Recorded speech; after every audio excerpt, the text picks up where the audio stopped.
Good evening to all. चलो शुरू करते हैं आज का लेक्चर। पढ़ रहे हैं हम लोग लिक्विड सॉल्यूशन में कॉलिगेटिव प्रॉपर्टीज। कॉलिगेटिव प्रॉपर्टीज एक ऐसी प्रॉपर्टी जो कि डाइल्यूट सॉल्यूशन की प्रॉपर्टी है जिसमें कि नॉन वोलेटाइल सॉल्यूट पड़ा हुआ है। ये एक ऐसी प्रॉपर्टी है जो कि सिर्फ इस बात पर डिपेंड करती है कि नंबर ऑफ सॉल्यूट पार्टिकल्स कितने हैं। इस पर डिपेंड नहीं करता कि उसमें कौन सा सॉल्यूट है, यानी कि सॉल्यूट के प्रॉपर्टीज पर डिपेंड नहीं करता। अब हम लोगों ने पढ़ा कि जो कॉलिगेटिव प्रॉपर्टीज है 4 तरह का होता है। Relative lowering of vapour pressure, elevation in boiling point, depression in freezing point and osmotic pressure. Last class में पढ़ रहे थे एबनॉर्मल कॉलिगेटिव प्रॉपर्टीज। थोड़ा सा गुड रिवाइज इवनिंग करते हैं। Sir. Good evening.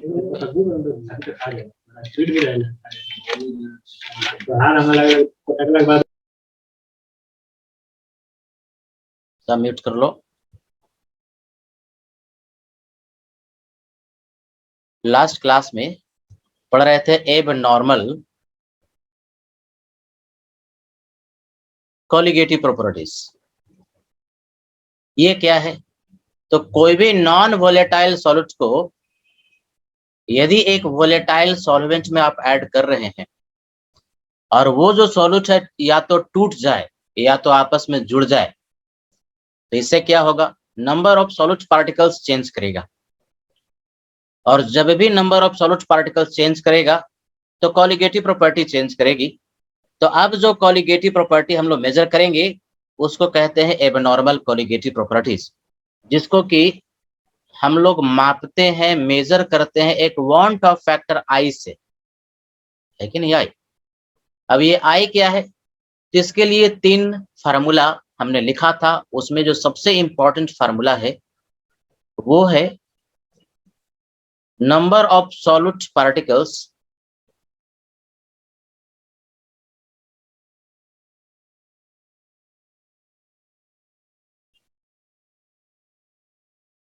After dissociation और एसोसिएशन।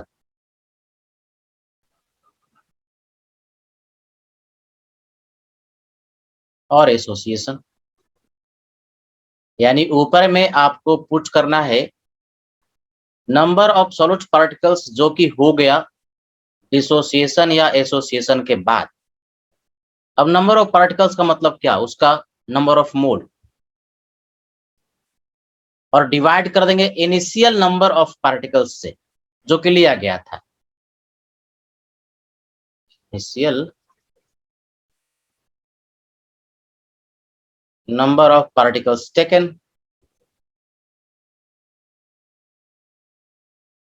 पार्टिकल्स टेकन, ये सबसे इंपॉर्टेंट फार्मूला था और न्यूमेरिकल में यही वाला फार्मूला हर जगह यूज होगा। तो सबसे पहला जो हम लोगों ने केस लिया था वो केस था डिसोसिएशन का, है कि नहीं? तो चलो थोड़ा सा आगे बढ़ते हैं। यहां तक हम लोग पढ़े हुए हैं। तो डिसोसिएशन का केस जब ले रहे थे तो कोई भी एक सॉलिड पार्टिकल जैसे A2B3 हम लोगों ने लिया था। इसके अलावा इन जनरल यदि कोई भी एक सॉलिड है, देखोगे सब ध्यान से, AXBY कैसा सॉलिड होगा? इलेक्ट्रोलाइट होगा, आयोनिक कंपाउंड होगा जो कि टूटता है। सॉल्वेंट में टूटता कौन है? जो कि आयोनिक कंपाउंड होता है। तो मान लो AXBY कोई एक सॉल्यूट है जो कि सॉल्वेंट में डाला, ऐड किया, और ये भाई साहब डिसोसिएट कर गए, तो किस में टूटेगा? ए में टूटेगा। और किस में टूटेगा? बी में टूटेगा। लिखने आना चाहिए। अब जरा देखो कितना ए होगा? XA होगा, और ये बी कितना होगा? YB होगा। हाँ आदित्य बोलो बेटा, कोई डाउट है? आदित्य अपना हैंड रेज किए हुए है। कोई डाउट नहीं है तो सुनो।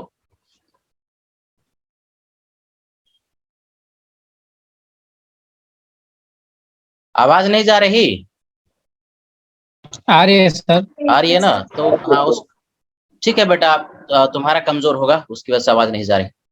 अब देखो तोड़ना सीखेंगे। एक्स बी वाई है तो एक्स ए और वाई बी में हमने तोड़ दिया। अब पहला वाला कैटायन होगा, दूसरा वाला एनायन होगा, तो इस पर जो चार्ज होगा वो प्लस वाई होगा। इधर वाला चार्ज इधर और इधर वाला चार्ज इधर। दूसरा वाला एनायन है, जिस पर चार्ज होगा माइनस एक्स। जैसे कि अगर कोई भी एक सॉल्यूट आप लेते हैं, मान लो कि अल्युमिनियम सल्फेट लिया, Al2SO4 थ्राइस, और इसको हमको तोड़ना है, तो किस में टूटेगा? अल्युमिनियम में टूटेगा। अल्युमिनियम के आयन और सल्फेट के आयन में टूटेगा। सल्फेट एक आयन होता है, एक ही एंटिटी है, एस और ऑक्सीजन अलग अलग मत तोड़ना। तो सल्फेट और अल्युमिनियम पर चार्ज क्या होगा? पहले तो देखो संख्या कितनी होगी, तो अल्युमिनियम का 2 आयन आएगा और सल्फेट का 3 आएगा, तो 2 और 3, यही एक्स हो गया, ये वाई हो गया। चार्ज क्या? ये 2 जो है इस पर चला जाएगा, तो दूसरा वाला एनाइन है, -2 हो जाएगा सल्फेट आयन, और ये 3 जो कैटायन पर है उस पर चला जाएगा चार्ज +3। ऐसे चार्ज डेवलप हो जाता है। तो T=0 पर शुरुआत में मान लो कि 1 मोल लिया गया था XBY का। लिखना सीखोगे, रटना नहीं है। तो शुरुआत में हमने तो XBY लिया था, इसका आयंस तो थे नहीं, तो ये 0 था और ये 0 था। अब किसी टाइम t पर आपने इसको सॉल्वेंट में डाल दिया और AXBY टूटा, तो अल्फा अगर टूटा तो एक में से अल्फा गया, ये अल्फा क्या हुआ? डिसोसिएट हुआ। तो 1 मोल में से जितना मोल टूटता है, डिसोसिएट करता है, लास्ट क्लास में सिखाया, उसको हम लोग डिग्री ऑफ डिसोसिएशन कहते हैं। तो अल्फा डिग्री ऑफ डिसोसिएशन है। ये कितना बनेगा? तो 1 मोल एक्स देगा तो अल्फा देगा एक्स अल्फा, और सिमिलरली ये वाई अल्फा बनेगा। अब वांट ऑफ फैक्टर क्या सिखाया? जितना नंबर ऑफ मोल टूटने के बाद हो गया, तो 1 minus alpha x b y का जो बचा हुआ रह गया, ये ए प्लस वाई का जो बना एक्स अल्फा उसको जोड़ो, n plus b minus x का जो बना यानी बी का कहो वाई अल्फा। इतने नंबर ऑफ मोल हो गए सॉल्यूट के, एंड डिवाइड बाई शुरुआत में जितना हम लोगों ने लिया था, 1 मोल लिया था। तो यहां से अल्फा और आई के बीच में रिलेशनशिप हम लोगों ने एस्टेब्लिश कर लिया। इसी को सॉल्व कर लेंगे। अगर आई पता तो अल्फा मिल जाएगा, अल्फा पता तो वांट ऑफ फैक्टर आई मिल जाएगा। तो ये तो केस हुआ डिसोसिएशन का। एक चीज लास्ट क्लास में हम लोगों ने ये भी सीखा कि यदि डिसोसिएशन होता है, मैं फिर से रिवाइज कर दूं, इस पर न्यूमेरिकल बहुत पूछता है। In dissociation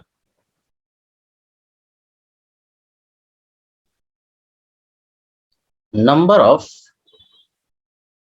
solute particles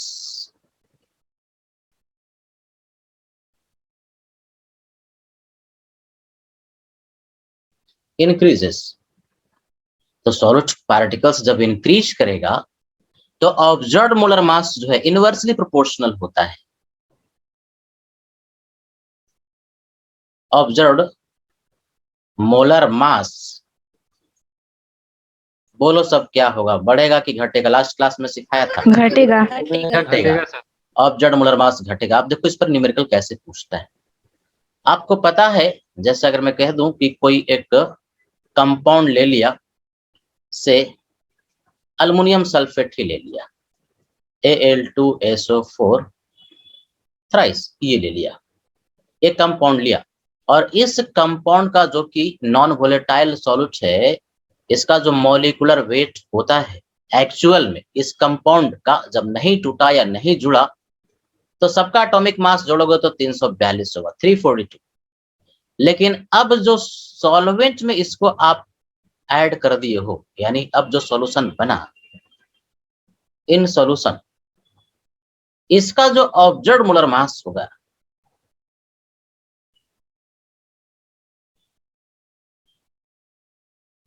observed molecular weight, ये कम होगा।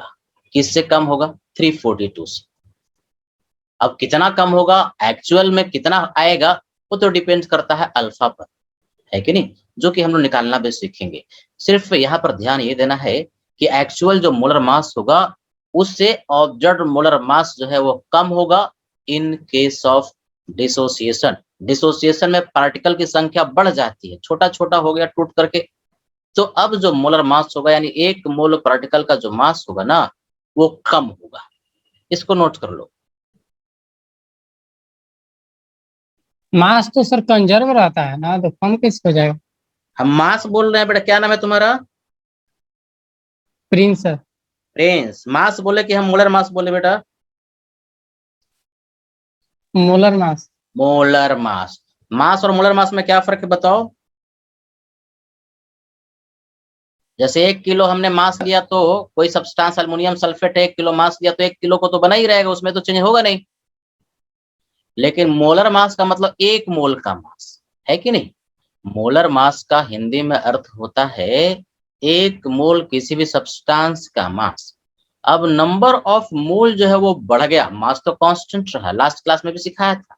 मास कांस्टेंट रहा तो जो मोलर मास लिखते हो ना वो कैसे लिखोगे? ऊपर में मास और divide by total number of मोल। तो टोटल नंबर ऑफ मोल क्या हो गया? बढ़ गया। डिनोमिनेटर जो है वो बढ़ गया, तो डिनोमिनेटर अगर बढ़ गया तो रेशियो घट जाएगा। लास्ट क्लास में भी सिखाया, मास नहीं, मास तो कंजर्व है ही है कि नहीं। जब भी आप लिखते हैं, यस सर। समझ में आ गया बच्चे?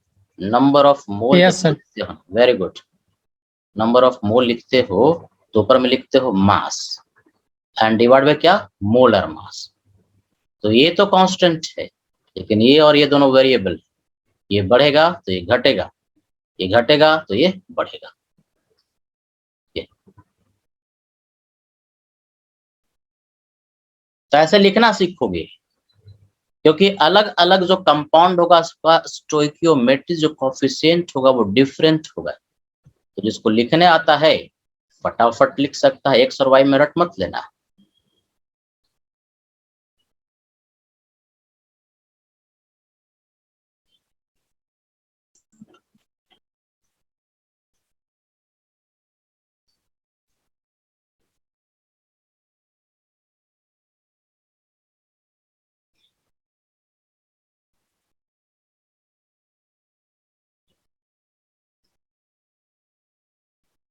हो गया सबका?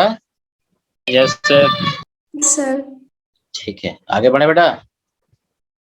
ठीक है, यस सर। चलो, किसी का नहीं हुआ होगा तो अभी मुझे पता चल जाएगा, बोलेगा कि नहीं हुआ है। चलो, तो ये हुआ डिसोसिएशन का केस।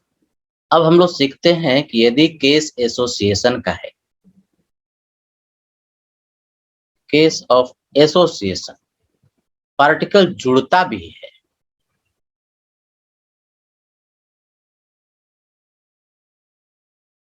यानी कि मान लो एक सिंपल केस में एक कोई सॉल्यूट था, उसका एन मोल लिया गया और 100% यदि ये जुड़ जाए तो बनेगा 1 मोल ए एन का।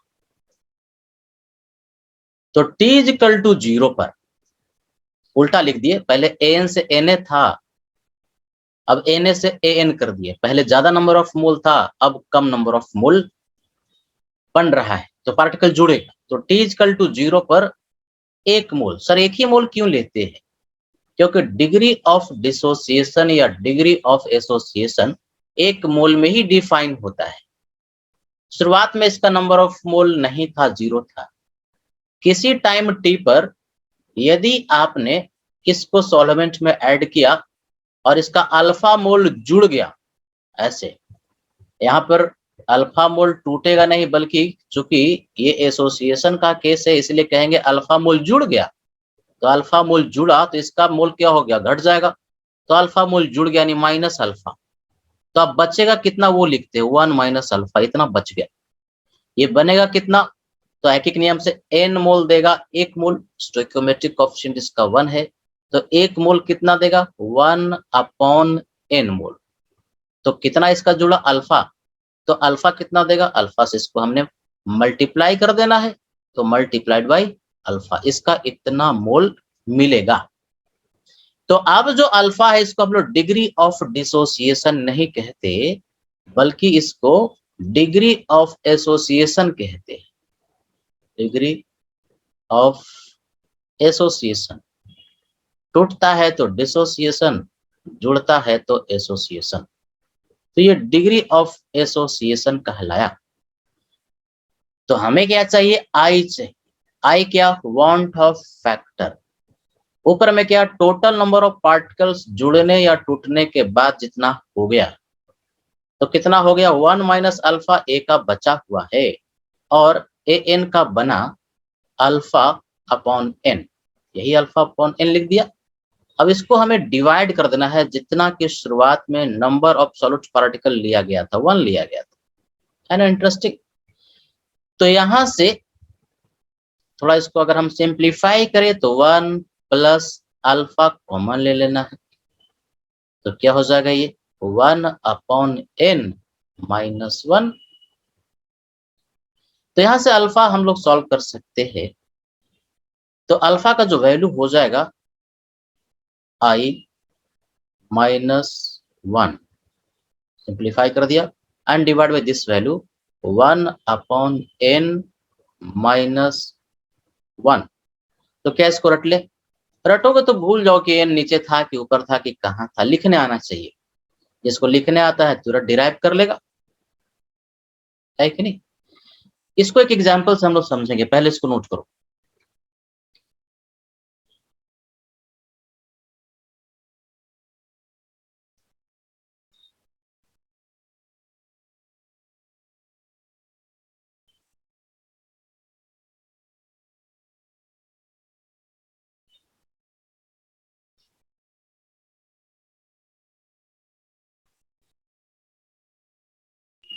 हो गया सर। हो गया सर।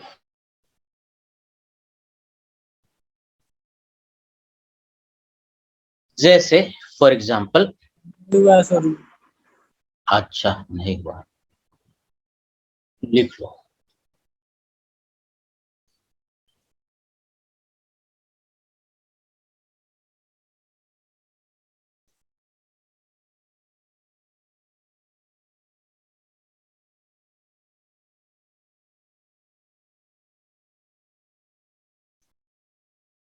हो गया सबका, यस ठीक है। सर जैसे हाँ, वेरी गुड। फॉर एग्जांपल लेते हैं डाइमराइजेशन, पढ़ते होगे ऑर्गेनिक केमिस्ट्री में या इनऑर्गेनिक में ही पढ़ना रहता है। डाइमराइजेशन ऑफ एसिटिक एसिड या फेनॉल। एक एग्जांपल ले लिया एसिटिक एसिड का डाइमराइजेशन। डाइमर का मतलब दो मॉलिक्यूल जुड़ करके ना एक मॉलिक्यूल बनना। कभी भी दो बड़ा या छोटा मॉलिक्यूल जुड़ करके उससे भी बड़ा बनता है तो उसको हम लोग कहते हैं डाइमर बना। जैसे देखो एसिटिक एसिड है, इसका दो मॉलिक्यूल, सॉल्वेंट अगर बेंजीन में डालते हैं, बेंजीन में इसका डाइमराइजेशन होता है, बेंजीन C6H6 सॉल्वेंट में ऐड कर दिया, ये सॉल्वेंट है। तो नॉन वोलेटाइल सॉल्वेंट कौन है, एसिटिक एसिड। सॉल्वेंट बेंजीन में डाला तो ये हाइड्रोजन बॉन्डिंग से जुड़ जाता है और जुड़ करके एसिटिक एसिड का दो मॉलिक्यूल एक मॉलिक्यूल में कन्वर्ट हो जाता है, तो इसको कहते हैं डाइमर। ये डाइमर बन गया, it's nothing but dimer, dimer of acetic acid, और प्रोसेस को कहते हैं डाइमराइजेशन। इसी तरह से अगर तीन मॉलिक्यूल एक मॉलिक्यूल में कन्वर्ट हो तो ट्राइमराइजेशन, चार मॉलिक्यूल जुड़ करके एक मॉलिक्यूल बन गया तो टेट्रामराइजेशन होता है। लेकिन मैक्सिमम टाइम आपसे जो न्यूमेरिकल पूछेगा डाइमराइजेशन का ही पूछेगा।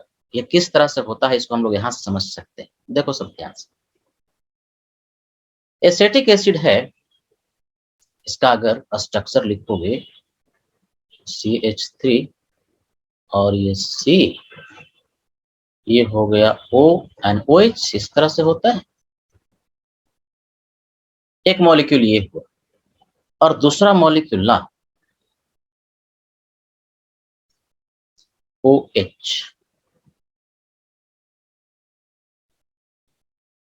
ये दूसरा मॉलिक्यूल इसका है। अब ये देखो पहला जो मॉलिक्यूल है उसका ये वाला OH ग्रुप वाला जो हाइड्रोजन है, दूसरा मॉलिक्यूल का ये जो ऑक्सीजन है सी से जो डायरेक्टली डबल बॉन्ड से अटैच्ड है, तो इनऑर्गेनिक केमिस्ट्री में पढ़ते होंगे कि ऑक्सीजन और अगर हाइड्रोजन है तो दोनों के बीच में इलेक्ट्रोनेगेटिविटी का डिफरेंस बहुत ज्यादा होता है, जिसकी वजह से एक बॉन्ड क्रिएट होता है जिसको बोलते हैं हाइड्रोजन बॉन्डिंग। हाइड्रोजन नाइट्रोजन हो या हाइड्रोजन ऑक्सीजन हो या हाइड्रोजन फ्लोरीन हो, तो उनके बीच में इस तरह का बॉन्डिंग बनता है, इसको बोलते हैं एच बॉन्ड, हाइड्रोजन बॉन्ड, है कि नहीं। तो एक हाइड्रोजन बॉन्ड यहां पर बना और एक हाइड्रोजन बॉन्ड ऊपर बन गया, ये जो OH था, और इसका जो ऑक्सीजन था दूसरे वाले मॉलिक्यूल का। अब इन दोनों के बीच में ये बॉन्डिंग बनेगा, है कि नहीं। इसको बोलते हैं, इसका ऑक्सीजन इसका हाइड्रोजन, एच बॉन्ड। इनऑर्गेनिक में पढ़ा है, बोलो सब जरा। Yes sir. पढ़ा है ना यस सब। सर। हाँ, ये सब केमिकल बॉन्डिंग में पढ़ना है। तो ऑक्सीजन और हाइड्रोजन का जो मॉलिक्यूल है, मॉलिक्यूल का ऑक्सीजन और हाइड्रोजन का, पहले का हाइड्रोजन दूसरे का ऑक्सीजन, इस तरह से पहले का ऑक्सीजन और दूसरे का हाइड्रोजन मिल करके ना हाइड्रोजन बॉन्डिंग के थ्रू ये मॉलिक्यूल जुड़ जाता है और जुड़ करके एक ही मॉलिक्यूल में कन्वर्ट हो गया, तो इसी को हम लोग डाइमर कहते हैं। ये डाइमर बन गया और प्रोसेस कहते हैं डाइमराइजेशन। तो फेनॉल में भी ये होता है, या दूसरा भी कार्बोक्सिलिक एसिड होता तो उसमें भी ये पॉसिबिलिटी है कि हाइड्रोजन बॉन्डिंग बनता है, तो इसको हम लोग कहते हैं डाइमराइजेशन। अब चलो T इक्वल टू 0 पर मान लो कि एसिडिक एसिड का एक मोल लिया गया था, बार बार एक ही मोल सर क्यों ले रहे, क्योंकि हमको अल्फा चाहिए ना, तो अल्फा एक ही मोल में डिफाइन होता है और इस डाइमर का शुरुआत में कोई मोल नहीं था, 0। और किसी टाइम टी पर जब सॉल्वेंट में आपने इसको ऐड कर दिया तो इसमें से अल्फा मोल क्या किया, डिसोसिएट किया कि एसोसिएट किया, एसोसिएट किया। अब जब डाइमर बनता है तो उसको हम लोग कहते हैं डिग्री ऑफ डाइमराइजेशन। एसोसिएशन ऐसे कहते थे, डिग्री ऑफ एसोसिएशन, अगर डाइमर बनेगा तो डिग्री ऑफ डाइमराइजेशन कहेंगे। यानी ये भाई साहब, ये जो अल्फा है इसको हम लोग एक स्पेशल नाम से पुकारेंगे, डिग्री ऑफ डाइमर बन रहा है इसलिए डाइमराइजेशन।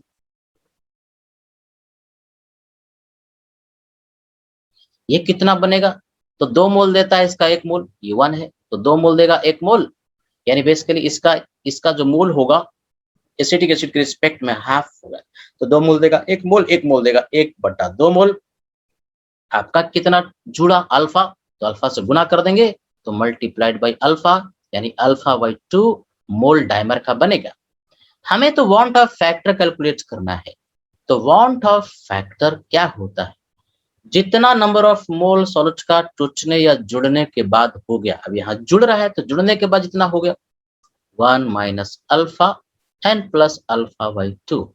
डिवाइड किससे करेंगे, 1 से करेंगे, जितना शुरुआत में नंबर ऑफ मोल लिया था। इसी को थोड़ा सिंप्लीफाई कर लेते हैं, तो 1 माइनस अल्फा बाई 2 हो जाएगा। अब यहाँ से अल्फा और आई के बीच में रिलेशनशिप तुम्हारे पास आ जाएगा, इसको इधर लेते जाओ, आई को इधर लेते जाओ, तो 1 माइनस आई और इसमें मल्टीप्लाई कर देंगे 2 से, यानी 2 1 माइनस आई। ये अल्फा, अल्फा का मतलब क्या, डिग्री ऑफ एसोसिएशन। और यदि डाइमर बन रहा है तो यहाँ एक स्पेशल नाम से अल्फा को पुकारा, डिग्री ऑफ डाइमराइजेशन। अगर कोई पूछे कि परसेंटेज डाइमराइजेशन कितना हुआ, IIT एडवांस में बहुत बार क्वेश्चन पूछ चुका है, परसेंटेज डाइमराइजेशन। तो देखो 1 मोल में से जो होता है उसको अल्फा कहते हैं, और अगर परसेंटेज पूछेगा तो खाली 100 से मल्टीप्लाई कर देना, 100 अल्फा हो जाएगा। नोट कर लो।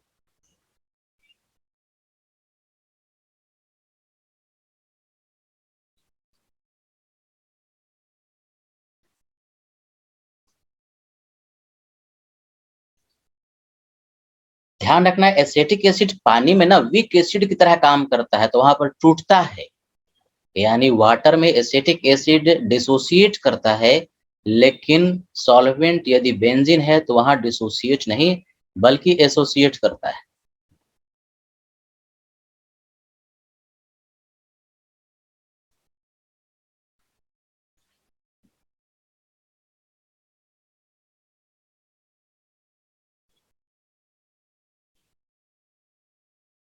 कहीं पर किसी तरह का कोई डाउट हो तो पूछोगे।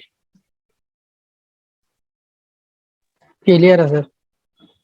हाँ, लिखने आना चाहिए, रटना नहीं। अल्फा और आई में ऐसे कि डाइमर के लिए होता है, क्योंकि उस तरह से तो भूल सकते हो तुरंत। तो colligative property want of factor वाला में ना लिखने आना चाहिए। सर रिपीट करिए तो एक बार।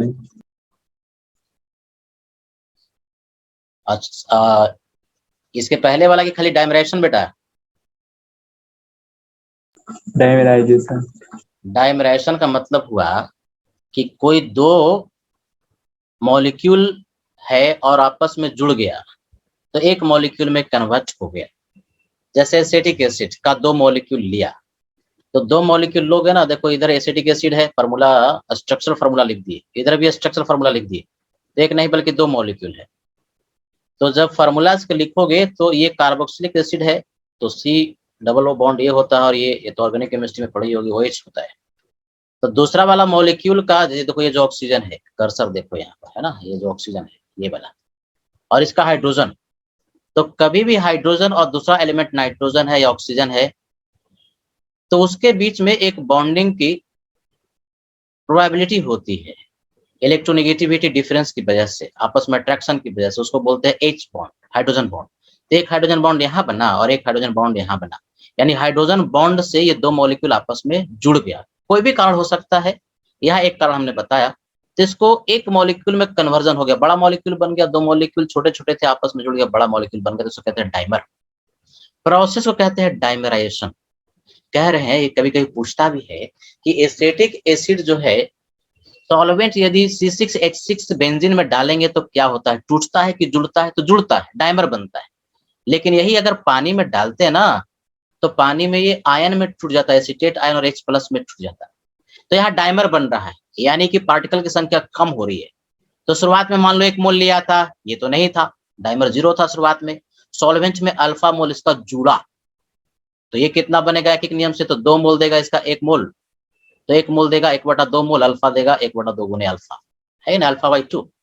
वांट ऑफ फैक्टर आई जो बेसिक था फार्मूला की, टूटने या जुड़ने के बाद जितना हो जाता है ऊपर में पुट करो और 1 से डिवाइड कर दो, वही किया तो आई और अल्फा के बीच में एक रिलेशनशिप एस्टैब्लिश हो गया। तो अगर तुमसे पूछे कि परसेंटेज डाइमराइजेशन कितना हुआ, तो अल्फा होता है 1 मोल में से और परसेंटेज होता है 100 में से, तो अल्फा में 100 से मल्टीप्लाई कर दोगे तो आंसर आ जाएगा, है कि नहीं? अब जरा देखो, ये तो हम लोगों ने समझा, अब जो मैं पूछता हूं मुझे बताओगे। तो जब डिसोसिएशन का केस हो रहा है, बहुत इंपॉर्टेंट है, इन केस ऑफ डिसोसिएशन सारे लोग आंसर बताओगे।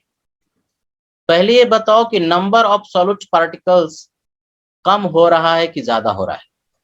ज्यादा हो रहा है। ज्यादा हो रहा है। नहीं, जुड़ रहा है। हाँ, डिसोसिएशन के केस में ज्यादा हो रहा है। तो हम लोगों ने पढ़ा कि डिसोसिएशन के केस में नंबर ऑफ पार्टिकल बढ़ेगा, तो एवरेज मोलर मास या ऑब्जर्व्ड मोलर मास क्या होगा, घटेगा कि बढ़ेगा? घटेगा। घटेगा। अब जरा देखो हम क्या कह रहे हैं। अब हमने क्या किया कि इसको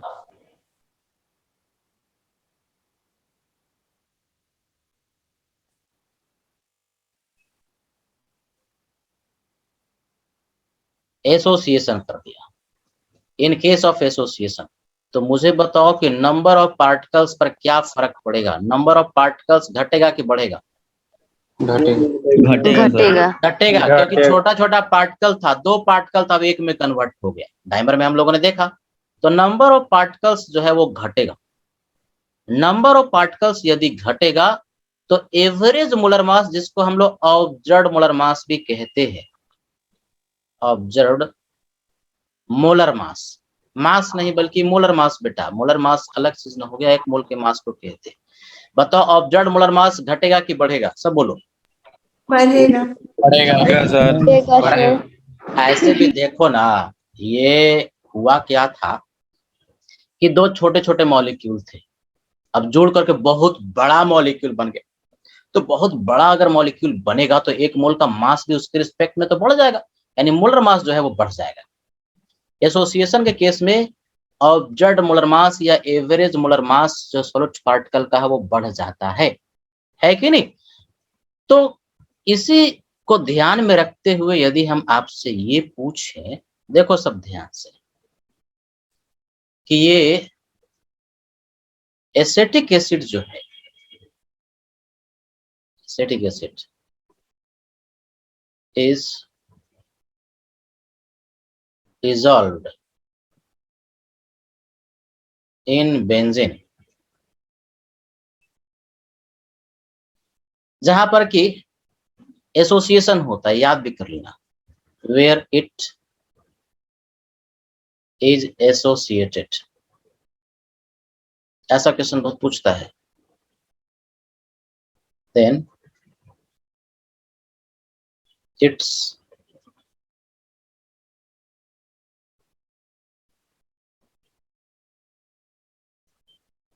observed molar mass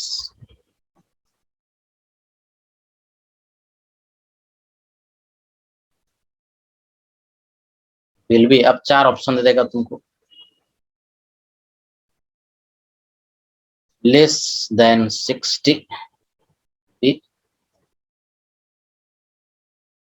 equal to 60, C greater than 60,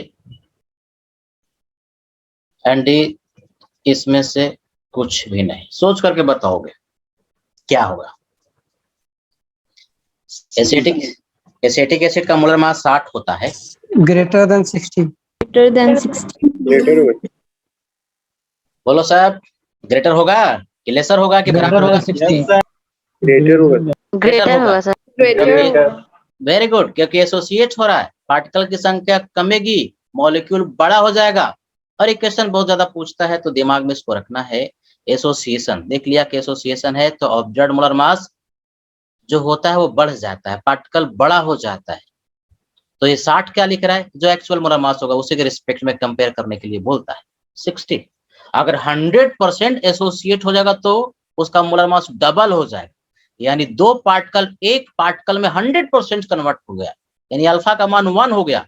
तो उस केस में दो पार्टिकल एक पार्टिकल बनेगा तो उसका एवरेज मोलर मास जो है वो कितना होगा, 60 दूना 120, 60 दूना 120, दो पार्टिकल जुड़ गया, 100% जुड़ गया तो 120 हो जाएगा, यानी बढ़ेगा। इसको नोट करो। अगर यही क्वेश्चन एसोसिएशन का होता, मान लो कि पानी में एसिटिक एसिड को डाला, सॉरी वो डिसोसिएशन का होता, एसोसिएशन का तो हम लोगों ने सीख लिया, एसिटिक एसिड को पानी में डाला और डिसोसिएट कर गया, तो उस केस में आंसर क्या होता, ए होता, बी होता, लेस देन। जब टूटेगा, पानी में टूटता है, जानने वाली बात है, वीक एसिड होता है तो पानी में टूटता है, एसीटेट आयन और H+ में, तो टूटेगा तो उसका एवरेज मोलर मास जितना है एक्चुअल उससे कम हो जाएगा।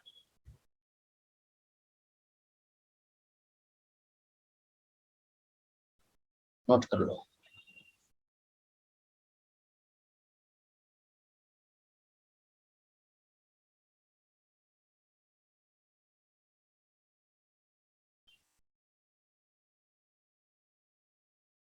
हो गया सर। हो गया सर। तो ये था कि पार्शियल यदि एसोसिएशन या डिसोसिएशन हो रहा है तो अल्फा जो है और आई के बीच में हम कैसे फार्मूला बनाएं। कभी कभी कह देता है कि 100% डिसोसिएशन हो रहा है या एसोसिएशन हो रहा है, उस केस में क्या होगा। तो चलो केस लेते हैं, एक केस ऑफ 100% डिसोसिएशन।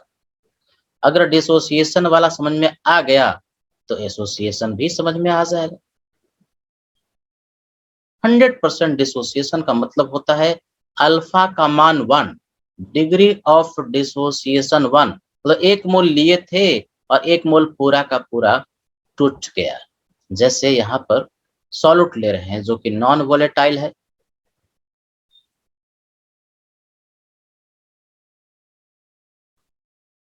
और सॉल्वेंट में जो इनिशियल मोल लिया गया था, इनिशियल नंबर ऑफ मोल वो लिख देंगे। अब नंबर ऑफ मोल जो सॉल्यूशन में हो गया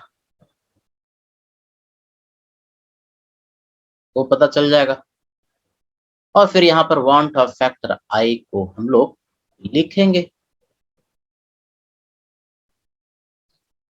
पूछते चलते। जैसे हमने सॉल्यूट लिया NaCl, इलेक्ट्रोलाइट ही होगा ना, इलेक्ट्रोलाइट का मतलब जो 100% डिसोसिएट कर जाता है। मान लो कि इसका एक मोल लिया और 100% टूट गया, तो बताओ सॉल्यूशन में इसके कितने मोल मिलेंगे? 2 2 मोल मिलेगा। एक दो। Na प्लस का, एक Cl माइनस का, 2 मिलेगा। तो वांट ऑफ फैक्टर हमने बताया था कि जितना सॉल्यूशन में सॉल्यूट का मोल हो गया ऊपर में 2, और जितना शुरुआत में मोल लिया था यानी 1 से डिवाइड करेंगे तो वांट ऑफ फैक्टर हो जाएगा 2। यानी बेसिकली जितना नंबर ऑफ आयंस बना ना, वही वांट ऑफ फैक्टर हो रहा है। जैसे लिया हम लोगों ने Na2SO4, 1 मोल लिया। अब 1 मोल लेंगे तो बता सकते हो इसका कितना मोल मिलेगा? 3 सर। आता है। हाँ बिल्कुल, सब तुम लोग को पता ही है। Na2SO4 को फटाक से तोड़ दिए तो ये 2Na प्लस में टूटेगा और सल्फेट आयन में टूटेगा, तो 2 और 1 हो गया 3, है कि नहीं? 2 और 1 3, यानी बेसिकली 3 आयन मिलेगा। तो 3/1 यानी 3। यानी हम कह सकते हैं कि 100% डिसोसिएशन में जितना आयन बन रहा है ना, टोटल आयन को काउंट कर लो, तो जितना आयन बन रहा है वही वांट ऑफ फैक्टर है।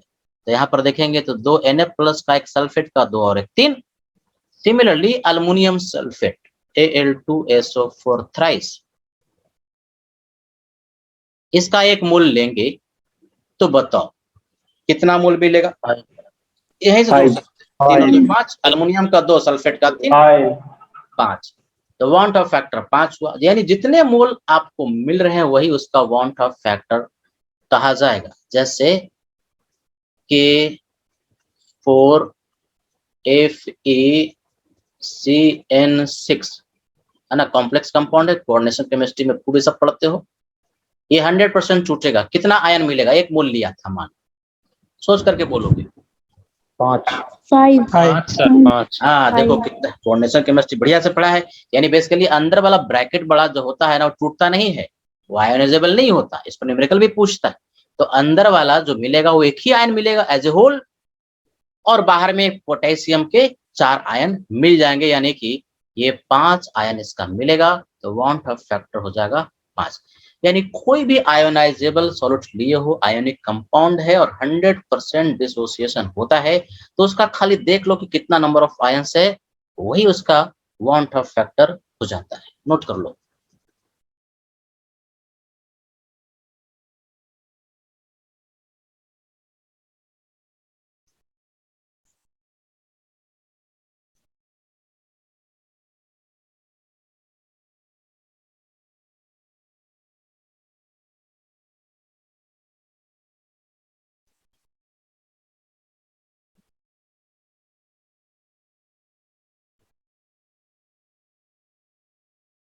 यानी बेसिकली इस केस में आई 100% डिसोसिएशन केस में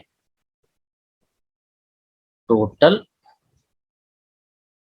नंबर ऑफ आयंस प्रोड्यूस्ड इसी के बराबर हो जाता है।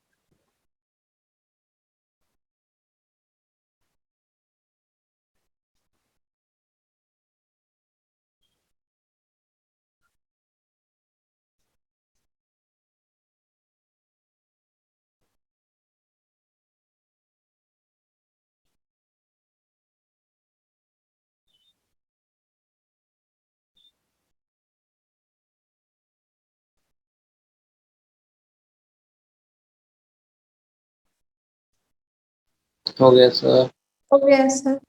हो गया। अच्छा, ये तो था कि 100% डिसोसिएशन। अब मैं आपसे कहूं, कुछ सब्सटेंस जो होते हैं नॉन इलेक्ट्रोलाइट होते हैं। For non electrolyte, non electrolyte कहो, नॉन आयोनिक कहो, सब बात सेम है। तो नॉन इलेक्ट्रोलाइट लिखा, जो कि आयंस में कन्वर्ट नहीं होता।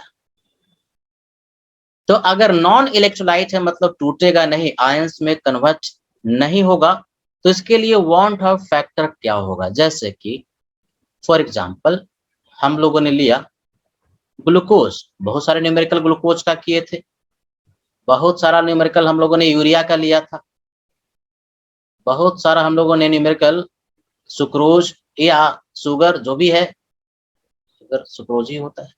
तो ग्लूकोज हो गया, यूरिया हो गया, शुगर हो गया, ये सब नॉन इलेक्ट्रोलाइट है, पानी में डालने पर आयंस में कन्वर्ट नहीं होता। तो ऐसे केस में नॉन इलेक्ट्रोलाइट के केस में यदि आपने किसी भी सॉल्यूट का 1 मोल लिया था तो 1 ही मोल रहेगा, तो ऐसे केस में वांट ऑफ फैक्टर क्या होगा? बोलो, सोच करके बोलो। 1 1, क्योंकि 1 ही मोल लिया था, 1 ही मोल रह गया, तो 1/1 यानी वांट ऑफ फैक्टर 1 के बराबर होगा। नोट कर लो। तो अभी तक हम लोग न्यूमेरिकल इसी का करते थे, ग्लूकोज लेते थे, यूरिया लेते थे, शुगर लेते थे, तो टूटता नहीं था, जुड़ता भी नहीं था। तो ऐसे केस में वांट ऑफ फैक्टर 1 होता था, इसलिए आई लिखने की जरूरत ही नहीं थी।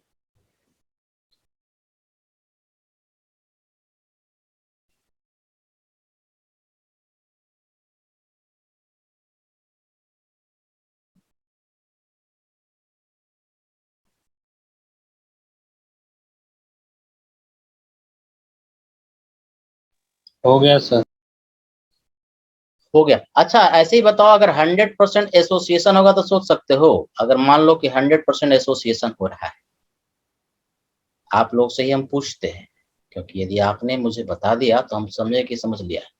100% एसोसिएशन हो रहा है, एग्जाम्पल से समझते हैं। जैसे मान लो कि 2 पार्टिकल था, एक पार्टिकल में कन्वर्ट हो गया, A2 बन गया। सोच कर बताओ, तो इस केस में वांट ऑफ फैक्टर I का वैल्यू कितना होगा? 1/2। 1/2 समझ में आ रहा है ना? Yes sir. Yes sir. क्योंकि दो मोल 1 मोल में हो गया, 2 मोल था 1 मोल हो गया, तो 1 ऊपर में, और लिया कितना था? 2 मोल, तो 1/2। यानी बेसिकली करना क्या है, जो स्टोइकोमेट्रिक कोएफिशिएंट तुम्हारे पास प्रोडक्ट का है 1, डिवाइड कर देंगे रिएक्टेंट वाले से। यानी सपोज करो कि ट्राइमर बन रहा है, 3A था और A3 बन गया, तो ये ट्राइमर हो गया, ट्राइमराइजेशन इसको कहते हैं। कोई बता सकता है कि अगर 100% एसोसिएट कर गया तो ये कितना होगा? बोलो। 1/3। 1/3 है ना। इसी तरह से इन जनरल अगर n पार्टिकल A का था और ये AN बन गया, तो इसका हम लोग वांट ऑफ फैक्टर 100% एसोसिएशन के केस में लिख सकते हैं 1/n। 1/1/n, है ना। नोट कर लो, और क्या खुद से सोच सकते हैं। 100%।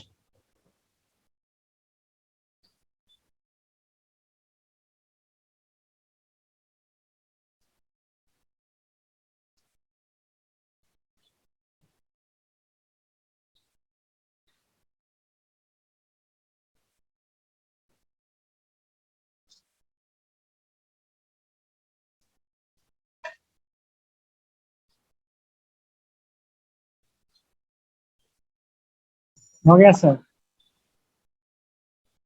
चलो भाई, हम लोगों ने सीख लिया कि अल्फा और आई के बीच में किस तरह से फार्मूला बनता है। अब यदि हमें कॉलिगेटिव प्रॉपर्टीज ही कैलकुलेट करना है तो अब कौन सा फार्मूला लगेगा?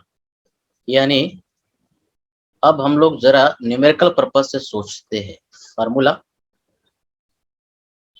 इन केस ऑफ डिसोसिएशन और एसोसिएशन। तो डिसोसिएशन और एसोसिएशन में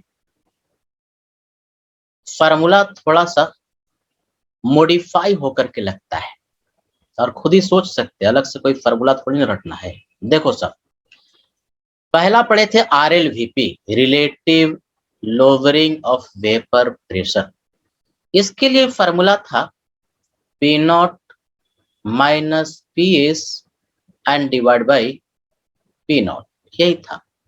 किसके बराबर होता था? सॉल्यूट के मोल फ्रैक्शन के बराबर होता था। ये मोल फ्रैक्शन क्या होता है? Number of mole of solute divide by number of mole of solute plus number of mole of solvent. यही लिखते थे। N1 क्या है? नंबर ऑफ मोल, किसका? सॉल्वेंट का। 1 फॉर सॉल्वेंट, 2 फॉर सॉल्यूट। लेकिन अब सॉल्यूट जो पार्टिकल है वो I टाइम्स हो चुका है कि नहीं? ये जो आपने लिखा शुरुआत में, जो नंबर ऑफ मोल सॉल्यूट का लिया था वो था, यानी जब सॉल्यूट पार्टिकल नहीं टूटता या नहीं जुड़ता वो नंबर ऑफ मोल है, जो कि टूटने या जुड़ने के बाद कितना गुना हो गया, I टाइम्स। तो जहां जहां नंबर ऑफ सॉल्यूट्स का पार्टिकल रहेगा I टाइम्स कर दोगे, ये भी I से मल्टीप्लाई कर दिया, नंबर ऑफ सॉल्यूट पार्टिकल।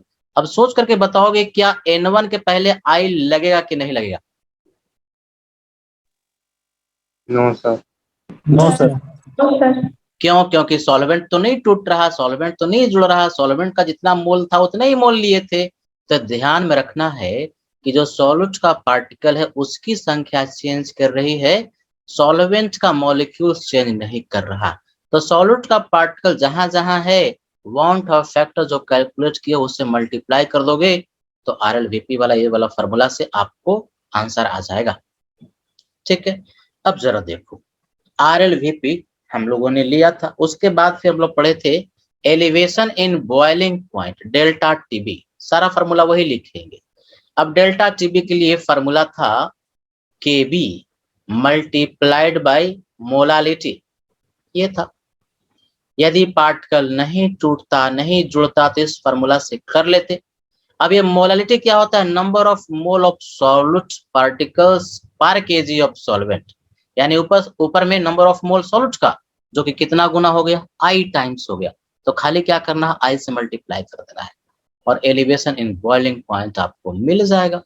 एकदम आसान है। चलो एक और पढ़े थे depression in freezing point delta TF, इसके लिए फॉर्मूला था KF, कांस्टेंट होता है सॉल्वेंट के लिए, एंड मल्टीप्लाइड बाय मोलालिटी। और मोलालिटी वाला फॉर्मूला मास वाला सबको याद ही है, तो वो निकाल करके ये भी कितना गुना हो जाएगा, I टाइम्स हो जाएगा। तो डिप्रेशन इन फ्रीजिंग पॉइंट भी आपको मिल जाएगा। 3 कोलिगेटिव प्रॉपर्टी हुआ। अच्छा, इसके रिस्पेक्ट में एक और फॉर्मूला था। मान लो कि हमको किसी का मास या वो निकालना है या सॉल्यूशन का वेपर प्रेशर निकालना, तो एक ये भी फॉर्मूला था P0 minus PS divide by PS। क्या लिखते थे, सबको याद है फॉर्मूला? ऊपर में क्या N2, नीचे में क्या N1, ये था फॉर्मूला। भूलना नहीं है, ऐसे फॉर्मूला याद रखना है। ये नंबर ऑफ मोल सॉल्यूट का कितना गुना हो गया, I टाइम्स हो गया, तो I से मल्टीप्लाई कर देंगे, है कि नहीं? तो ये तुम्हारे पास हो जाएगा। फिर इसके बाद हम लोग पढ़े थे ऑस्मोटिक प्रेशर, जिसको पाई से रिप्रेजेंट करते हैं। फॉर्मूला था CRT। क्या करना है, C number of mole solute का होता है जो कि I टाइम्स हो गया पर लीटर ऑफ सॉल्यूशन। तो नीचे वाला तो चेंज नहीं किया, लेकिन नंबर ऑफ मोल सॉल्यूट का I टाइम्स हो गया। तो ऑस्मोटिक प्रेशर के लिए फॉर्मूला ICRT कर देंगे। अगर 2 सॉल्यूट्स हैं, है कि नहीं, मान लो किसी एक सॉल्वेंट में फॉर 2 सॉल्यूट्स है और दोनों सॉल्यूट का I अलग अलग है। 2 सॉल्यूट्स है, मान लो कि एक सॉल्यूट NaCl है, दूसरा Na2SO4 है, तो ओवरऑल जो पाई होगा वो क्या होगा, पहले का अगर मान लो कि I का वैल्यू टूटता नहीं जुड़ता तो लिखते C1RT, पहले सॉल्यूट का हो गया। दूसरा के लिखते C2RT, अलग अलग सॉल्यूट का अगर कॉन्सेंट्रेशन तुम्हें पता है अलग अलग है तो C1RT प्लस C2RT कर देते। लेकिन पहला वाला सॉल्यूट जो है उसके लिए वांट ऑफ फैक्टर निकाला तो I1 आया तो I1 कर दिया, और दूसरा वाले के लिए I2 आया तो I2 कर दिया। यानी एक से यदि ज्यादा सॉल्यूट है तो सबका कंसंट्रेशन अलग अलग अगर है तो अलग अलग कंसंट्रेशन के साथ C1 C2 लिख दिया। और यदि उसका वांट ऑफ फैक्टर भी अलग अलग है, हो सकता है कि सॉल्यूट जो है उसका डिग्री ऑफ डिसोसिएशन सेम नहीं हो तो वांट ऑफ फैक्टर भी अलग अलग होगा, कोई बात नहीं। दोनों का या 3 है तो तीनों का सबको अलग अलग निकाल करके जोड़ देंगे तो पाई का वैल्यू आपको आ जाएगा। मान लो कि 3 सॉल्यूट रहता तो क्या करते, I1 C1RT plus I2 C2RT N plus I3 C3RT। RT को बाहर निकाल देते क्योंकि टेम्परेचर तो सबके लिए सेम ही है कि नहीं। इसी तरह से अगर मान लो कि 2 सॉल्यूशन है और आइसोटोनिक है, ये सब फॉर्मूला हम लोग पीछे में लिखे हुए हैं फॉर आइसोटोनिक सॉल्यूशन। कोई बता सकता है कि आइसोटोनिक में होता क्या है? I1 is equal to I2 by 2। यानी ऑस्मोटिक प्रेशर बराबर होता है। तो वहां से हम लोग Yes. सीखे थे, और सेमी टेम्परेचर पर हम लोग मेजर करते हैं तो C1 इक्वल टू C2 था, दोनों का कॉन्सेंट्रेशन बराबर हो जाना चाहिए। तो अगर पार्टिकल नहीं टूट रहा या नहीं जुड़ रहा तो लिखते C1 इक्वल टू C2।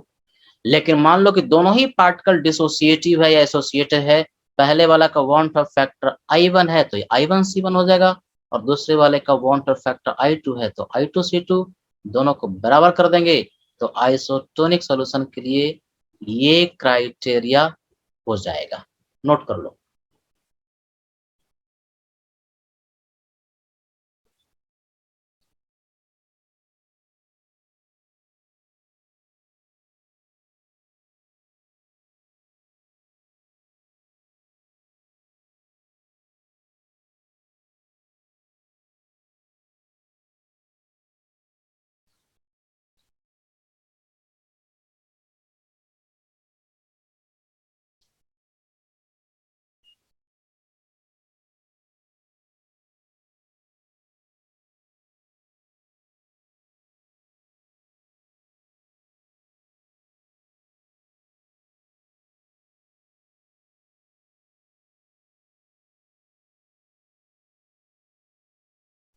हो गया सर। हो गया हो गया सर। ठीक है, तो ये थ्योरी थी, वांट ऑफ फैक्टर वाला थ्योरी बढ़िया से देख लेना, खुद से लिखने आना चाहिए। अब इस थ्योरी को हम लोग अप्लाई करेंगे कुछ न्यूमेरिकल्स में। क्वेश्चन नंबर 1, पहले एकदम सिंपल क्वेश्चन लेते हैं। Calculate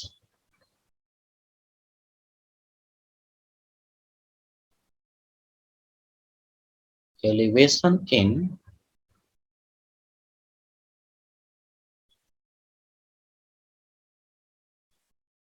boiling point and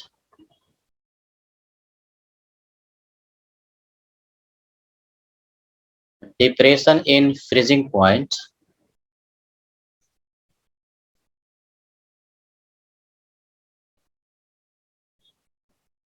of 1 molar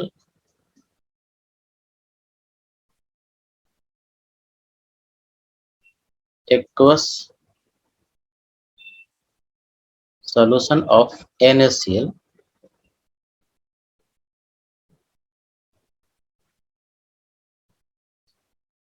दिया हुआ है। Kb का वैल्यू किसके लिए देता है? सॉल्वेंट के लिए।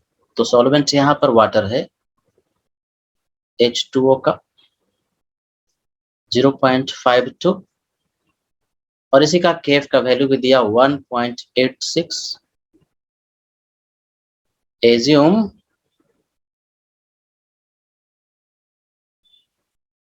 100% dissociation.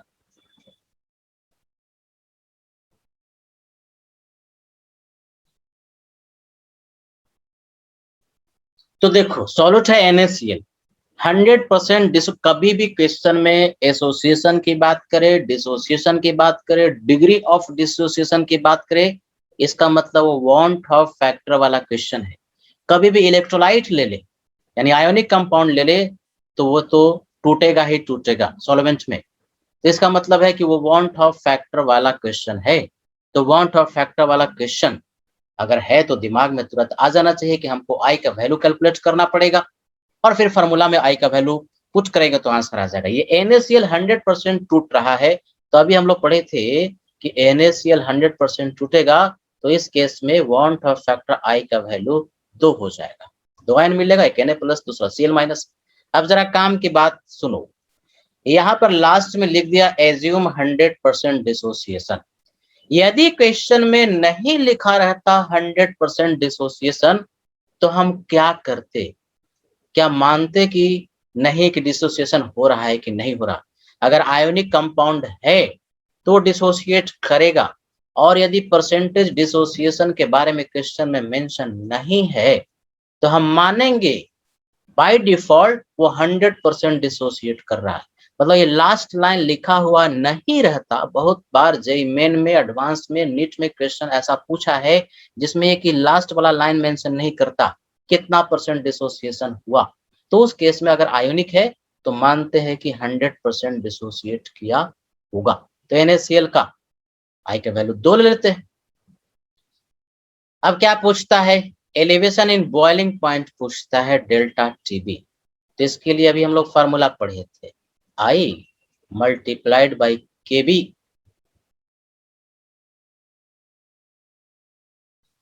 And multiplied by molality, है कि नहीं? तो खाली ये वैल्यू ही तो पुट करना, आई का वैल्यू 2 हुआ, Kb का वैल्यू क्वेश्चन में दिया ही है 0.52 और मोलालिटी है 1, कितना होगा 1.04, इतना degree Celsius elevation in boiling point हो गया। Depression in freezing point delta TF formula क्या, आई मल्टीप्लाइड बाई केफ, पुराना वाला फार्मूला है, यूज करना है, बस आई का वैल्यू पुट कर देना है। मोलारिटी तो आई का वैल्यू 2, केफ का वैल्यू 1.86 दिया है और मोलारिटी 1 पुट कर दिया। ये कितना होगा 6 दूना 12, 18 दूना 36 और 1 37। नोट कर लो, इजी क्वेश्चन।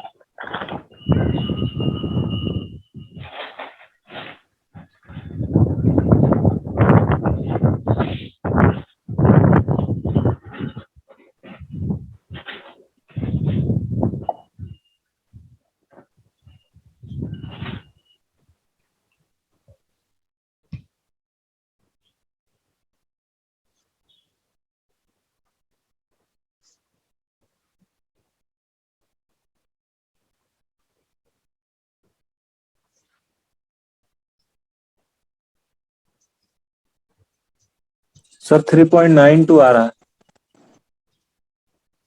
तो 9 कर लो यार, 18 दूना 36 और 1 37 है, कितना हो रहा है 6 दूना 12, 18 दूना 7 2 ही होगा। गुना कर लो ठीक से। पहाड़ा उड़ा आता है ना सबको टेबल। देखो अभी हम हिंदी में पढ़े थे तो 6 दूना 12 और 18 दूना 36 और 1 37, तो इतना ही तो आया। सही है सर। सही है। और क्या, सही तो है ही है। उसको पहाड़ा ठीक से याद नहीं होगा, अंग्रेजी में पढ़ा होगा इसलिए गड़बड़ कर रहा होगा। वो पढ़ा होगा 6 2 जा 12। वो हमारा बेटा भी वो जा करके पढ़ता है ना, बीच में अटक जाता है, उसको बोलते हैं हिंदी वाला पहाड़ा पढ़ा कर, बढ़िया रहता है।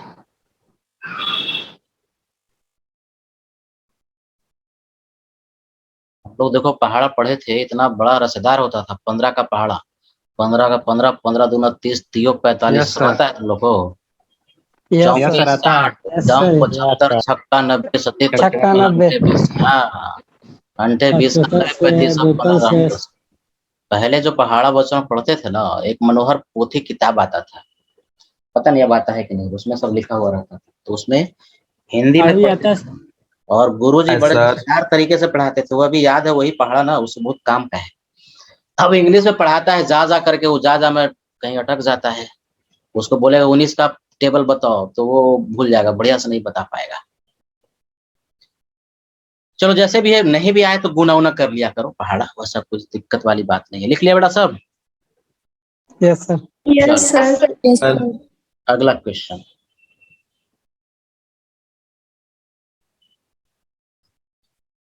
जीरो 0.2 कैपिटल एम का मतलब molar, aqueous solution of Na4 FeCN6 sodium ferrocyanide is 10% dissociated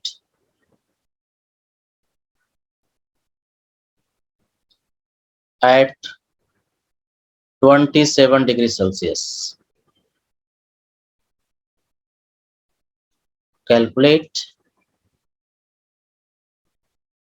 its osmotic pressure.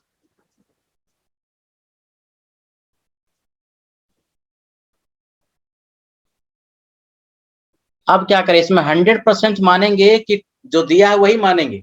Obviously बात है यार, जो दे दिया वही मानेंगे। नहीं लिखा रहता तो मानते 100%, लेकिन जब लिख दिया कि 10% टूट रहा है तो जितना लिखा है वही मानेंगे, इसमें तो कोई कंफ्यूजन ही नहीं है। तो यहाँ पर तो आपको लिखने आना चाहिए, इसमें रटने वाली बात नहीं है। Na4 Fe CN6।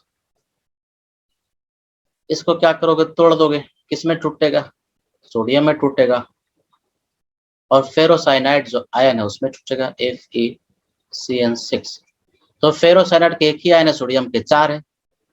आयन पर जो चार्ज होगा वो आपको देने आता है, पहला वाला कैटायन तो प्लस हो गया, +1, और दूसरा वाला एनायन तो इस पर ओवरऑल चार्ज -4 आ जाएगा, इधर वाला इधर, इधर वाला इधर।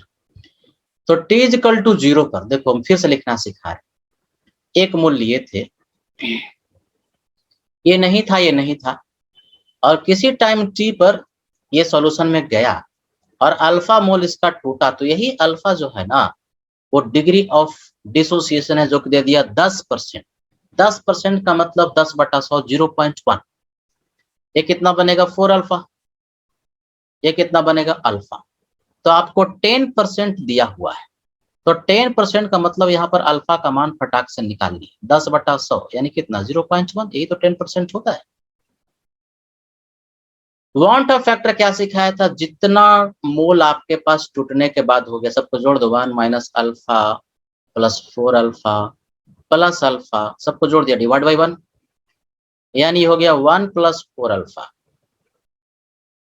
1 + 4 और अल्फा का वैल्यू 0.1, तो 4 × 0.1 यानी 1.4। हो सकता है क्वेश्चन में कभी कभी सिंपली आई ही पूछ लेता है कि आई का वैल्यू कितना होगा, तो आई का वैल्यू 1.4 हुआ। पूछ क्या रहा है, पाई पूछता है।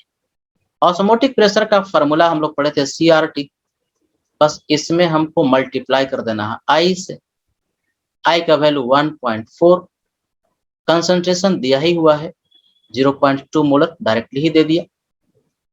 आर का वैल्यू 0.0821 और टेम्परेचर केल्विन में हमेशा 300 केल्विन। पुट करोगे तो ये जो है आंसर एटमॉस्फेयर में आ जाएगा। कैलकुलेट कर लो इसको फटाफट, और क्या। तो लिखने आना चाहिए, जिसको लिखने आता है कभी फेल नहीं होता। रटोगे फॉर्मूला तो भूल जाओगे।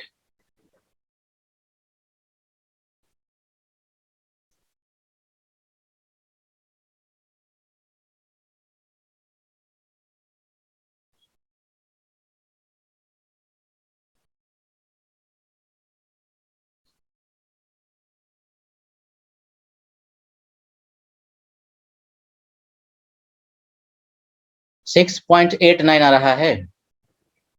यस सर, 6.9 के आसपास। हाँ 6.9 आ रहा है, तो ही अप्रोक्सीमेट हम लिख रहे हैं 6.9 एटमॉस्फेयर। ये आंसर हो गया। तो थोड़ा सा पहला वाला क्वेश्चन से हल्का सा डिफिकल्ट हुआ, लेकिन ऐसा क्या, आपने लिखना जब सीख लिया तो सब आसान है, कुछ भी डिफिकल्ट नहीं है।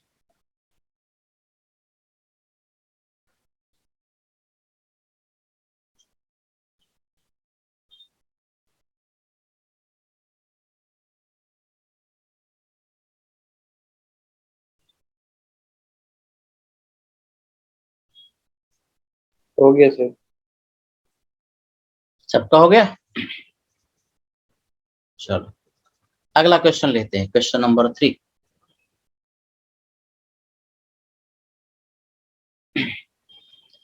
Ten gram of barium nitrate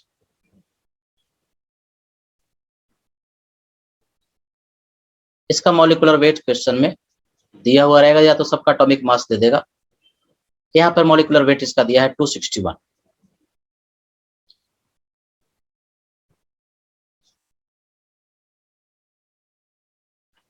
was dissolved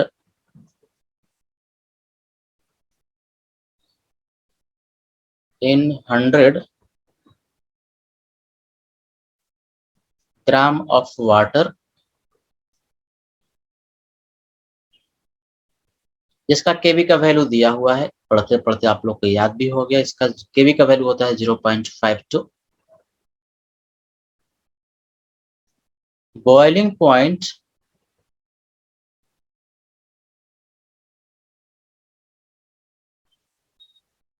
of resulting solution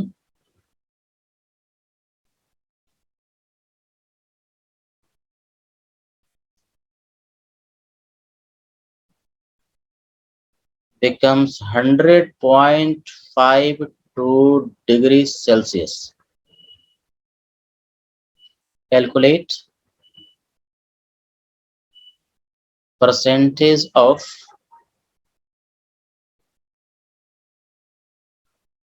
barium nitrate dissociated.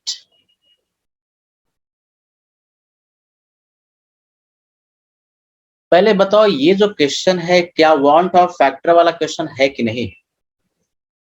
Yes sir. Yes. कैसे पहचाना, कैसे पहचाना? डिसोसिएट दिया हुआ। डिसोसिएट पूछ रहा है कि नहीं? आयोनिक कंपाउंड है, तो इसका मतलब ऑब्वियस सी बात है कि ये वांट ऑफ फैक्टर वाला क्वेश्चन है। इसमें बेसिकली अल्फा पूछ लिया, तो अल्फा तो डिग्री ऑफ डिसोसिएशन 1 मोल में से आता है। परसेंटेज अगर पूछा तो जो अल्फा आएगा उसमें 100 से मल्टीप्लाई कर दें। तो 10 ग्राम बेरियम नाइट्रेट का लिया गया था 100 ग्राम सॉल्वेंट वाटर में, और बॉइलिंग टेम्परेचर सॉल्यूशन का हो गया 100.52 डिग्री सेल्सियस। यानी पहले अगर प्योर पानी रहता, सॉल्वेंट रहता तो 100 डिग्री होता, मतलब एलिवेशन इन बॉइलिंग पॉइंट अगर देखो तो 0.5 चुका है ना, 0.5 चुका। तो क्या क्या दिया हुआ है वहां से चलते हैं। इवन क्वेश्चन में मास दे दिया सॉल्यूट का, जिसको हम लोग W2 कहते हैं, mass of solute 10 gram. W1, W का मतलब मास किसका? सॉल्वेंट का। 1 का मतलब सॉल्वेंट का, पानी का दे दिया 100 ग्राम। बॉइलिंग पॉइंट दिया है, TB दिया हुआ है, एलिवेशन नहीं बल्कि बॉइलिंग पॉइंट सॉल्यूशन का दिया 100.52 डिग्री सेल्सियस। तो यहाँ से एलिवेशन इन बॉइलिंग पॉइंट आया, क्योंकि हमारे पास फार्मूला तो एलिवेशन इन बॉइलिंग पॉइंट का है। क्या करोगे, 100 में से 100 इसमें से माइनस कर दो, तो 100.52 माइनस 100, क्योंकि पानी का 100 होता है, तो 0.52 डिग्री सेल्सियस। ये फार्मूला में डेल्टा टीबी को हमें पुट करना है। तो परसेंटेज डिसोसिएशन कितना होगा, यदि दिया हुआ इंफॉर्मेशन से आई मिल जाए तो आई और अल्फा में फिर रिलेशनशिप एस्टैब्लिश कर लेंगे। तो फार्मूला लगाते हैं ना, डेल्टा टीबी का फार्मूला था KB n multiplied by molality. Molality के लिए फार्मूला सॉल्यूट का mass divide by molar mass solute का। नीचे में सॉल्वेंट का मास, लेकिन ये ग्राम में है तो 1000 से डिवाइड भी कर देंगे। इस फॉर्मूले पे हम लोगों ने बहुत सारा न्यूमेरिकल पीछे में किया हुआ है, बस इसमें हमको मल्टीप्लाई कर देना है आई से। हर चीज हमें ज्ञात है, आई का वैल्यू सिर्फ यहाँ से फाइंड आउट कर लेना है। तो देखो सब ध्यान से, डेल्टा टीबी का वैल्यू हम लोगों ने पुट कर दिया 0.52। आई नहीं पता, केबी का वैल्यू 0.52, सॉल्यूट का मास 10 ग्राम, तो 10 गुने 1000, मतलब वैल्यू सारे पुट कर दिए। डिवाइड मोलर मास देखो सॉल्यूट का दिया ही हुआ है 261, मल्टीप्लाइड बाय सॉल्वेंट का मास पानी जो कि है 100 ग्राम।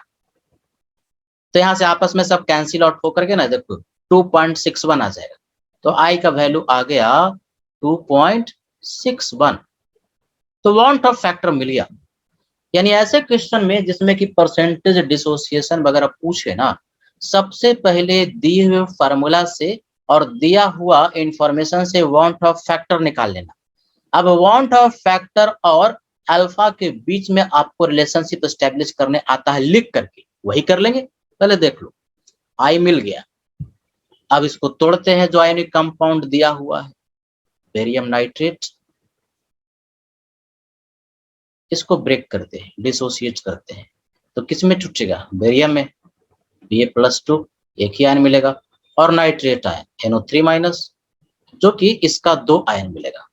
तोड़ दिए, तो T=0 पर इसका 1 मोल लिए थे, ये नहीं था, ये भी नहीं था, और किसी टाइम T पर जब सॉल्वेंट में गया तो अल्फा मोल इसका टूटा, तो यही डिग्री ऑफ डिसोसिएशन है। ये कितना बनेगा अल्फा, ये बनेगा 2 अल्फा। अब आई हम लोग लिख सकते हैं, जितना टूटने के बाद हो गया सबको जोड़ते हैं, 1 - alpha plus 2 alpha divide by 1, तो 1 से डिवाइड करने की जरूरत ही नहीं है, तुम्हें पता है कितना ही आएगा। तो ये 1 + 2 अल्फा हुआ है कि नहीं। और इस आई का वैल्यू आपने फाइंड आउट किया हुआ है इसके जस्ट पहले वाले स्लाइड में 2.61, तो यहाँ से अल्फा का वैल्यू आ जाएगा ना, यानी 1.61 डिवाइड बाई 2 कितना हो गया 0.805। अगर डिग्री ऑफ डिसोसिएशन पूछता तो ये आंसर होता, ये आया डिग्री ऑफ डिसोसिएशन। लेकिन क्या पूछा, परसेंटेज डिसोसिएशन। क्या करें बोलो, 100 से मल्टीप्लाई 100 से गुना कर देंगे और क्या, 100 अल्फा, तो आंसर आ जाएगा। नोट कर लो, अभी पीछे वाले स्लाइड पर जाते हैं, यही आंसर हो गया। ये क्वेश्चन आईआईटी एडवांस में पूछा हुआ है ना, ये आया हुआ है आईआईटी एडवांस में, ये पूछ चुका है, नोट कर लो। एग्जैक्ट ईयर हमको याद नहीं है,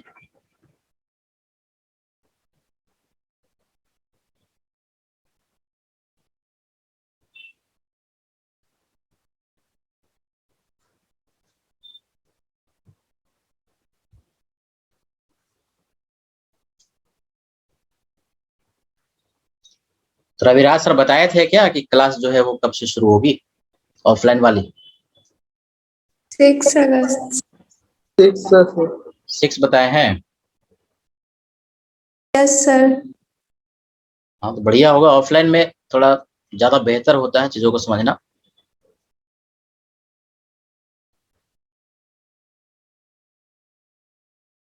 सर नेक्स्ट पेज कर।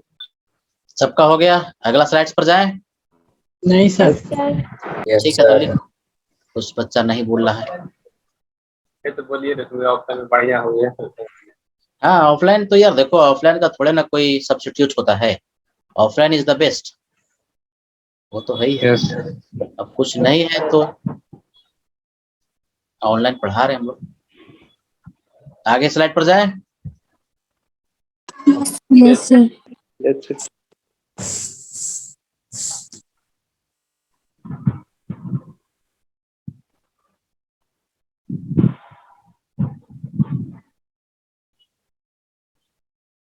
इसमें अभी न्यूमेरिकल जारी रहेगा और अगले क्लास में हम लोग सीखेंगे आइडियल नॉन आइडियल सॉल्यूशन और उसके करस्पॉन्डिंग थ्योरी। मेरे हिसाब से 2 से 3 लेक्चर और लगेगा, खत्म हो जाएगा ये टॉपिक। लास्ट में हेनरीज लॉ पढ़ेंगे, एनसीईआरटी में शुरुआत में ही दिया हुआ है हेनरीज लॉ, लेकिन लास्ट में हम लोग पढ़ाते हैं उसको।